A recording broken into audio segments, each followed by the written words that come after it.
Hello everyone, total English के एक नए वीडियो में आप सबका स्वागत है।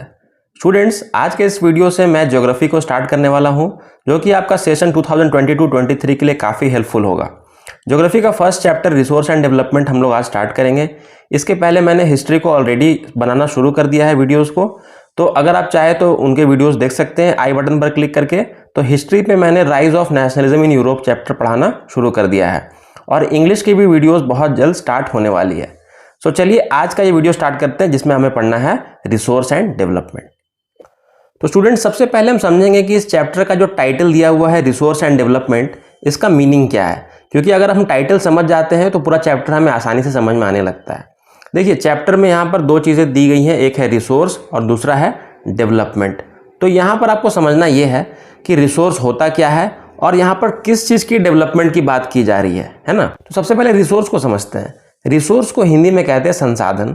रिसोर्स का मतलब क्या होता है कि हमारे आसपास की जितनी भी जो सराउंडिंग्स हैं, जो एनवायरनमेंट है, उसमें जितनी भी चीज़ें हैं जो हमारी नीड्स को फुलफिल करती है, जो हमारी ज़रूरतों को पूरा करती हैं, वो सारी रिसोर्सेस हैं। रिसोर्स एक ह्यूमन बीइंग हो सकता है, रिसोर्स एक नॉन लिविंग थिंग हो सकता है, एक लिविंग थिंग हो सकता है, मतलब हर वो चीज़ जिसका हम लोग यूज़ करते हैं अपने लाइफ में। तो रिसोर्स तो बहुत सारे ऐसे इस हिसाब से देखा जाए तो, इसलिए आगे हम लोग इसको ये भी पढ़ेंगे कि रिसोर्स को कैसे कैसे कैटेगरीज में बांटा गया है। और उसके बाद आता है नेक्स्ट डेवलपमेंट। तो डेवलपमेंट ये क्या होता है? तो डेवलपमेंट यहाँ पर किसी देश या किसी राज्य की डेवलपमेंट की बात नहीं हो रही है। हमें यह समझना है कि यहाँ पर डेवलपमेंट रिसोर्सेज के डेवलपमेंट की बात हो रही है। तो रिसोर्स का डेवलपमेंट कैसे हो सकता है? तो सिंपल सी बात है, हमारा जो प्लैनेट अर्थ है उसमें जितने भी रिसोर्सेस हैं, क्या हम उसे 100% यूज़ करते हैं? हम लोग 100% यूज़ नहीं करते हैं। तो जितना रिसोर्स हम लोग यूज़ कर रहे हैं उसको कहेंगे कि वो डेवलप्ड रिसोर्स है, और जो नहीं कर पाए हैं वो अंडर डेवलपमेंट, मतलब अभी डेवलप हुआ नहीं है। तो इसी तरह से डेवलपमेंट का मतलब है कितना रिसोर्स हम लोग यूज़ कर पा रहे हैं और कितना अभी कर पाना बाकी है। इन सबको हम लोग स्टडी करेंगे इस चैप्टर में, ठीक है। तो अब हम लोग टॉपिक पर आते हैं। स्टूडेंट्स, पहला टॉपिक है रिसोर्स को डिफाइन करना है। क्वेश्चन आता है डिफाइन रिसोर्स। तो हम लोग इसको जैसे मैंने बताया उसको आप लिख दीजिएगा, everything available in our environment. हमारे इन्वायरमेंट में जो चीज़ें अवेलेबल हैं जिससे which can be use to satisfy our needs, जिसका उपयोग हम लोग अपनी नीड्स को, मतलब ज़रूरतों को पूरा करने के लिए करते हैं, वो सारी चीज़ें रिसोर्स होती है। प्यास लगती है तो हम लोग पानी पीते हैं, तो पानी एक रिसोर्स है, ठीक है। हम लोग मोबाइल फ़ोन से बात करके दूसरे से अपना बात को रख सकते हैं, तो वो क्या है? मोबाइल फ़ोन भी एक रिसोर्स है, ठीक है। तो लिविंग थिंग हो, नॉन लिविंग थिंग हो, हर वो चीज़ जिससे हमें हेल्प हो रहा है, all are resources. But resource का डेफिनेशन यहाँ तक लिमिटेड नहीं है। किसी भी चीज़ को, ऑब्जेक्ट को या कोई भी वस्तु को रिसोर्स कहलाने के लिए 3 कंडीशंस को फुलफिल करना पड़ता है। समझिएगा ध्यान से, एक बार समझ जाएंगे तो आंसर रटने की कोई ज़रूरत नहीं है। किसी भी चीज़ को रिसोर्स कहलाने के लिए मैंने क्या कहा? 3 चीज़ों को सेटिस्फाई करना पड़ता है। पहला होता है कि वो टेक्नोलॉजिकली एक्सेसिबल हो। अब आपको लगेगा कि सर ये काफ़ी बड़े बड़े टर्म्स यहाँ लिखे हुए हैं, तो समझिएगा टेक्नोलॉजिकली एक्सेसिबल का मतलब क्या होता है। मतलब टेक्नोलॉजी हमारे पास है या नहीं है उस रिसोर्स को एक्सेस करने के लिए। एक्सेस मतलब उस रिसोर्स तक पहुँचने के लिए और इस रिसोर्स को निकाल कर यूज़ करने के लिए। क्या हमारे पास वो टेक्नोलॉजी है? अगर है तब हम लोग उसको रिसोर्स कहेंगे, नहीं है तो नहीं कहेंगे। एग्जाम्पल के तौर पे समझिएगा, मान लीजिए कि कोई एक पहाड़ है और उस पहाड़ के एकदम ऊंचाई पर आपको पता चलता है कि रिसोर्स फाइंड आउट हुआ है, ठीक है। सपोज कि कोई मिनरल्स है, बहुत ही कीमती मिनरल्स है, लेकिन अभी तक हमने वो टेक्नोलॉजी डेवलप नहीं किया है कि जो कि उतने ऊपर तक जाकर वहाँ से उस रिसोर्स को निकाल कर ले आ पाएगी। तो इसका मतलब क्या हुआ? रिसोर्स तो अवेलेबल है बट हम में कमी है, हमने अभी तक वो टेक्नोलॉजी का प्रयोग, मतलब उसको निर्माण नहीं किया है।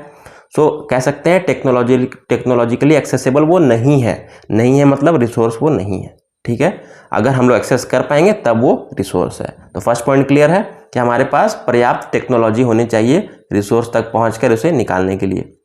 नेक्स्ट पॉइंट क्या है? नंबर 2 पॉइंट कहता है वो इकोनॉमिकली फिजिबल होना चाहिए। इकोनॉमिकली फिजिबल, इकोनॉमिक वर्ड जहाँ पर भी आता है मतलब पैसे की बात होती है। तो यहाँ पर पैसे की बात किस लिए हो रही है? मान लीजिए कि आपने किसी सरफेस पर कोई रिसोर्स को फाइंड आउट किया है और अब वहाँ पर आप काम शुरू कर रहे हैं। तो काम शुरू करते हैं जब हम लोग, तो पहले पता करते हैं कि ये जो एरिया में जितना रिसोर्स है ये अगर हम लोग निकालेंगे तो इसको बाजार में, मान लीजिए कि यहाँ पे गोल्ड निकलता है, ठीक है, गोल्ड माइंस हम लोग गए खदान में और वहाँ सोना निकालते हैं। हमें पहले पता एस्टिमेशन हो जाता है कि कितना कितना का यहाँ पे वैल्यू मिलेगा सोना का। मान लीजिए उस सोने की कीमत है 5 करोड़ रुपए मार्केट में, ठीक है। तो हमें पहले समझना पड़ता है कि इस रिसोर्स को निकालने में और पूरा प्रोसेस करने में, प्यूरिफिकेशन में, ट्रांसपोर्टेशन में खर्च कितना बैठेगा। तो मान लीजिए टोटल खर्च निकलेगा 7 CR मतलब 7 करोड़ खर्च हो जाएगा। तो हमें 5 करोड़ का फायदा होगा और 7 करोड़ खर्च हो जाएगा, तब तो ये घाटे का सौदा है, ठीक है। तो इस तरह से हम उस रिसोर्स पर काम नहीं करेंगे, हम लोग उस काम को नहीं करेंगे। क्यों? क्योंकि जितना रिसोर्स हमें मिल नहीं रहा उससे ज़्यादा रिसोर्स हमारा क्या हो जा रहा है, खर्च हो जा रहा है। तो इसलिए ये फायदे का सौदा नहीं है। तो इकोनॉमिकली फिजिबल होना चाहिए। फिजिबल मतलब पैसे के थ्रू वो पॉसिबल होना चाहिए। पॉसिबल मतलब बोलते हैं ना, ये मेरे लिए पॉसिबल नहीं। पॉसिबल का मतलब क्या होता है, मतलब इतना पैसे मेरे पास नहीं है। तो आप वहीं पे इन्वेस्ट करना चाहेंगे जहां पर आपको बेटर फायदा मिले। मान लीजिए कि आपने 7 करोड़ इन्वेस्ट किया और आपको 15 करोड़ के रिसोर्स मिल गए, ठीक है। उसका मार्केट में वैल्यू जाइएगा तो 15 करोड़ निकलेगा। तो इससे क्या होगा, इससे होगा कि आपको फायदा होगा। मान लीजिए किसी स्टेट में नहीं निकाला, उस राज्य को फायदा होगा।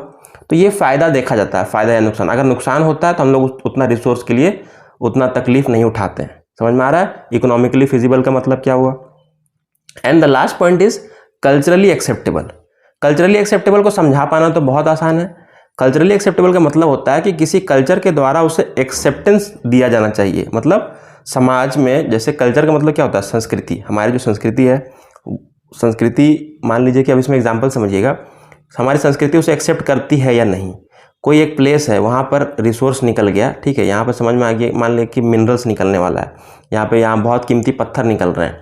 लेकिन यहाँ पर क्या पता चल रहा है कि ये एक ट्राइबल प्लेस है और ट्राइबल लोग जो है यहाँ पर, उनका ये पूजा का स्थल है और वो लोग यहाँ पर हर साल त्यौहार मनाते हैं और उनका धार्मिक स्थल है और उनका पूरा का पूरा संस्कृति, पूरा पहचान इसी से जुड़ा हुआ है। तो आपको लगता है कि वहाँ के लोग वहाँ पर माइनिंग का परमिशन देंगे? वो लोग सब विरोध में खड़े हो जाएंगे। इसका मतलब क्या है, समाज ने उसे एक्सेप्ट नहीं किया, कल्चर ने उसे एक्सेप्ट नहीं किया। तो इस केस में वहाँ पर रिसोर्स को निकाल पाना पॉसिबल नहीं हो पाता है।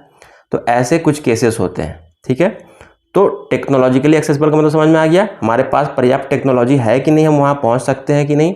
इकोनॉमिकली फिजिबल समझ में आ गया कि हमारे पास जो रिसोर्स को निकालेंगे, क्या हमें उससे ज़्यादा फायदा होगा या अगर लॉस होगा तो हम उसे नहीं निकालेंगे।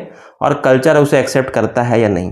तो अब आपको कभी भी डिफाइन करना होगा रिसोर्स को, तो पहले तो ये लाइन जरूर लिखिएगा, लेकिन आपको ये तीनों पॉइंट्स को भी बताना पड़ेगा कि ये 3 पॉइंट को अगर सेटिस्फाई करता है कोई ऑब्जेक्ट, तब उसको हम लोग रिसोर्स मानते हैं, otherwise we don't consider it as a resource. खत्म। आगे, ये काफ़ी इंपॉर्टेंट था। नेक्स्ट जो पॉइंट है, ये कहता है कि interdependent relationship between nature, technology and institutions. मतलब कि जो नेचर है, तीन ऑब्जेक्ट्स की बात की जा रही है, 3 एलिमेंट्स की बात की जा रही है, नेचर, टेक्नोलॉजी और इंस्टीट्यूशन। बोल रहा है कि जो नेचर है, टेक्नोलॉजी और इंस्टीट्यूशंस है, ये तीनों आपस में इंटरडिपेंडेंट है। इंटरडिपेंडेंट का मतलब कोई भी एक जो है ये इस पे आश्रित है, ये इस पे आश्रित है, ये इस पे डिपेंडेंट है, ये इस पे डिपेंडेंट, मतलब सब एक दूसरे पे डिपेंडेंट है। इसको कहते हैं इंटरडिपेंडेंट। तो हाउ इज इट पॉसिबल, ये स्टेटमेंट आ जाएगा कि हाउ इज इट पॉसिबल कि ये इंटरडिपेंडेंट है, तब आपको आंसर करना होगा। देखिए, सबसे पहले आप एक एग्जाम्पल के मदद से समझिए। जैसे कि मैं जिस प्लेस में रहता हूँ, उस प्लेस का नाम है धनबाद, ठीक है।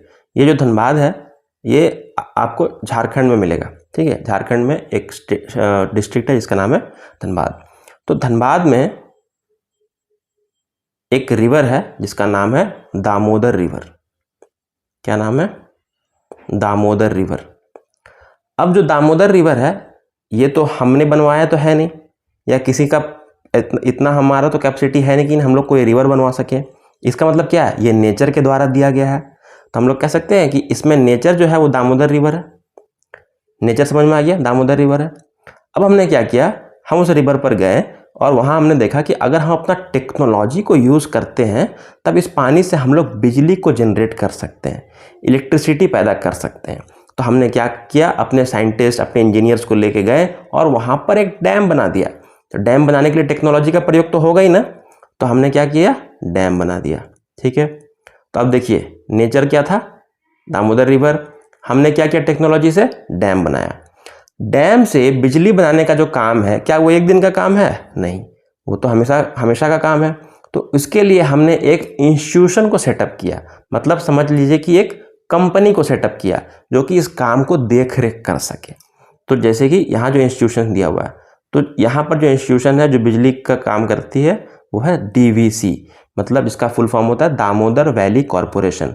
ठीक है, दामोदर नदी पे ये बना हुआ है, इसलिए दामोदर वैली कॉरपोरेशन इसे कहते हैं। अब आप देखिए ये तीनों चीज एक दूसरे पर इंटरडिपेंडेंट है या नहीं, कैसे समझिएगा। अगर यहाँ पर दामोदर रिवर ही नहीं होता तो क्या डैम और डीवीसी का कोई काम होता? नहीं। तो मतलब ये दोनों इस पर डिपेंडेंट है, बात खत्म।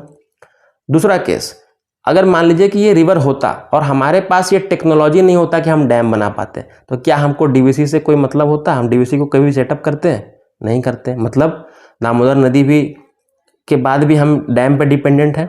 ठीक है, डीवीसी भी डैम पे डिपेंडेंट है। डैम ही नहीं रहेगा तो डीवीसी का क्या काम? ठीक है। और अगर डीवीसी हम नहीं बनाते, इस इंस्टीट्यूशन को नहीं बनाते, तो ये डैम और दामोदर रिवर का काम कौन देखता? तो नहीं बोल सकते हैं कि ये दोनों भी इस पर डिपेंडेंट है।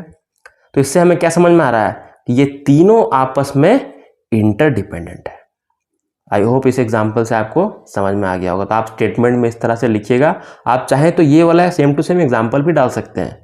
ठीक है, there is a place called Dhanbad in Jharkhand where there is a river called Damodar and वहाँ पर डैम बना है, फिर डीवीसी बनाया गया। इस बात को आप एग्जाम्पल के थ्रू, मान लीजिए कि लॉन्ग टाइप में ये क्वेश्चन पूछता है तो आप उसको समझा सकते हैं।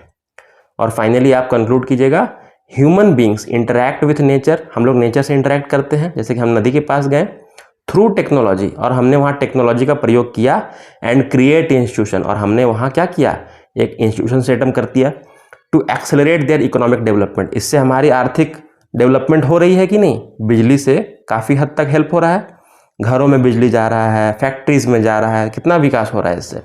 तो इस सब की मदद से हम लोग डेवलपमेंट, हमारा मतलब हम लोग का मेन पर्पस होता है डेवलपमेंट को अचीव करना।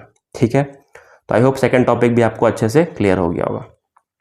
Next topic is types of resources. ये हम लोग नेक्स्ट वीडियो में देखने वाले हैं कि रिसोर्स को कैसे कैसे कैटेगरी वाइज बांटा गया है। मैं बहुत सिंपल वे में समझाऊंगा, आपको बिल्कुल भी रटने की आवश्यकता नहीं पड़ेगी।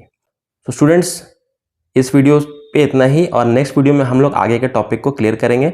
और अगर आपको वीडियो अच्छा लगा हो, वीडियो को लाइक करें, अपने फ्रेंड्स के साथ शेयर करें ताकि वो भी इसे समझ सके आसानी से, और चैनल को सब्सक्राइब करें। Thank you so much.